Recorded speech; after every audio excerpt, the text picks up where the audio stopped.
शिक्षक भरती हे लवकरात लवकर व्हावी आणि नुसतं नावापुरती 20,000ची न करता 60,000 पद ही शिक्षक भरतीची रिक्त आहेत, ती पूर्णपणे भरावीत. प्राध्यापक भरतीची पदं सुद्धा अनेक वर्षांपासून रिक्त आहेत, ती भरावीत. खरं तर केसरकर साहेबांनी गेल्या 2 अधिवेशनामध्ये फक्त शब्दच दिलेत, शब्दाशिवाय दुसरं काय मिळालेलं नाही.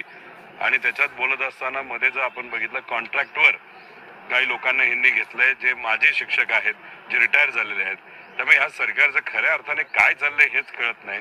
त्यामुळे उगाच वेळ न घालवता आता आचारसंहिता लोकसभेची लागू शकते, त्याच्या आधी 60,000 शिक्षक भरतीच्या ऍड निघाल्या पाहिजे.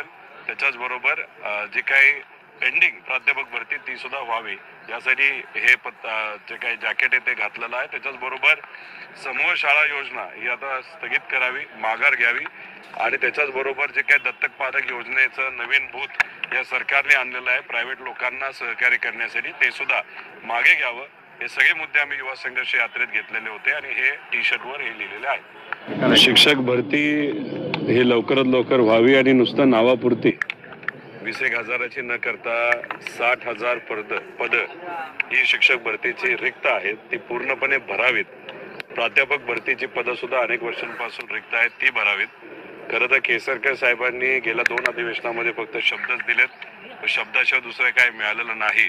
आणि त्याच्यात बोलत असताना मध्ये जर आपण बघितलं, कॉन्ट्रॅक्टवर काही लोकांना ह्यांनी घेतलंय जे माजी शिक्षक आहेत, जे रिटायर झालेले आहेत.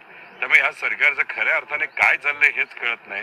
त्यामुळे उगाच वेळ न घालवता आता आचारसंहिता लोकसभेची लागू शकते, त्याच्या आधी 60,000 शिक्षक भरतीच्या ऍड निघाल्या पाहिजे. त्याच्याच बरोबर जे काही पेंडिंग प्राध्यापक भरती ती सुद्धा व्हावी, यासाठी हे जे काही जॅकेट आहे ते घातलेलं आहे. त्याच्याच बरोबर समूह शाळा योजना ही आता स्थगित करावी, माघार घ्यावी. आणि त्याच्याच बरोबर जे काही दत्तक पालक योजनेचं नवीन भूत या सरकारने आणलेलं आहे प्रायव्हेट लोकांना सहकार्य करण्यासाठी, ते सुद्धा मागे घ्यावं.